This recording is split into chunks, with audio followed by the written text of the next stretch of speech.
Now, in an earlier video I touched on this, and today I would like to expand on it. Moto kuliko pasi ya makaa. Now, it has become very clear that if Azimio wins the general elections, there is something that will definitely happen.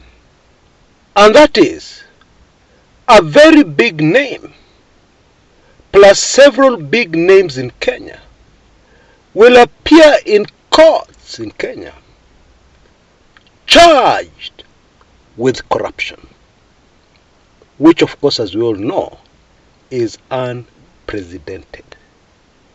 Everybody else is usually charged for corruption, except the big fish who do the most damage. Until now, what evidence do we have, conclusive evidence, that this is precisely what is going to happen if and when Azimio wins the presidential elections? Actually, plenty. But let us start with this recent audio. Let's just listen in. It is Martha Karua. Listen carefully to what she's saying. I'll be back.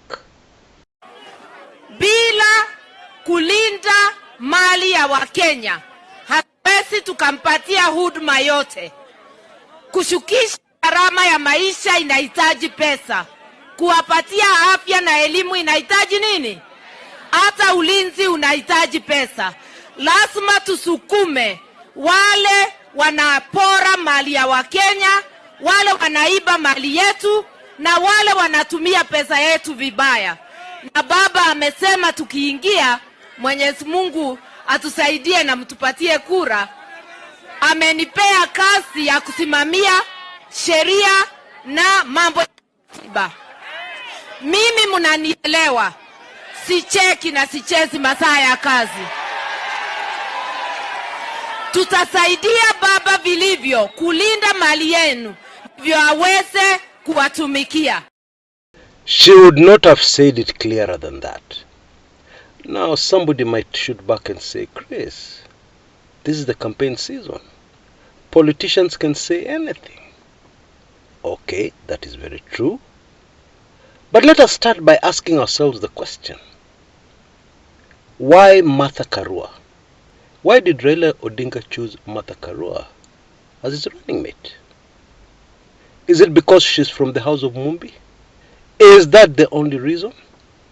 First of all, we know that there has never been any chemistry, politically speaking, between Raila and Martha Karua. And the truth is, there are plenty of other candidates from the house of Mumbi that Raila would have picked on. Indeed, some of the other candidates would even have proved to be more popular than Martha Karua. Sabina Chege, for instance, that lady is loved. Oh, she's so loved across the country. But Raila chose Martha Karua. Now, I'll let you digest that for a few minutes. And meanwhile, I'll move to the next piece of evidence. Now, we should all know that President Uhuru Kenyatta, as a politician, is somebody who does not make careless statements. Usually what he tells us ends up happening. He doesn't have a 100% record. And if you examine his record carefully, like I have, you will notice that the president has evolved politically in a major way. You cannot compare him to the Uhuru of the first term. No way.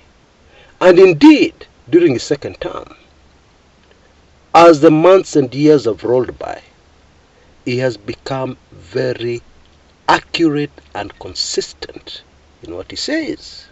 Well, actually, maybe this happens all over the world, because when a politician is serving a second term, he has much less reasons to lie.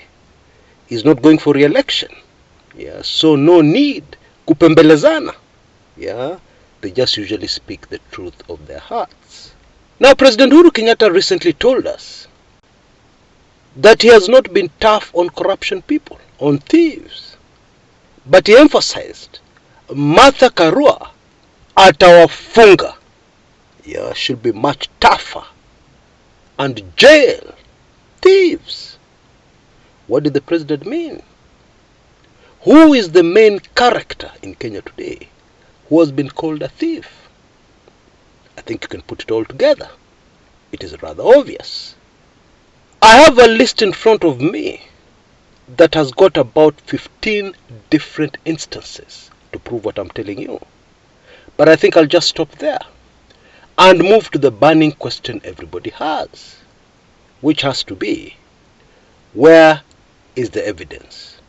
Because in Kenya, for somebody to be jailed, they cannot be jailed according to public opinion. No. It is not possible to jail somebody because of hearsay. Actually, what you need is solid, watertight evidence. And you can be sure that if the person on the dock is a powerful big fish, he will hire the best lawyers. He has got the best contacts. And therefore, there's no way you're going to jail such a character unless you have evidence that cannot be refuted. Impeccable, watertight, solid evidence. And so the question is, where is the evidence? Does the government have the evidence?